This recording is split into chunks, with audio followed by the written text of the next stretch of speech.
This is my walk at Secrets Hotel from my room to the beach. As I enter the elevator on the second floor and I head down to the first floor.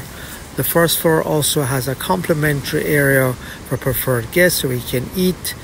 This is exiting out to the pool area by Secret St. James. This is a magnificent property. Can you just imagine waking up here in the morning? A beautiful pool area, everything clean, everybody out, putting all the towels out together for the guests. This is one of their bar areas as I make my way down to the beach. Today is a beautiful day in Jamaica. This is the pathway to an area that I like on the beach. The water is just so clean, the white sand, and this is Jamaica. This is Secrets in Montego Bay, Jamaica.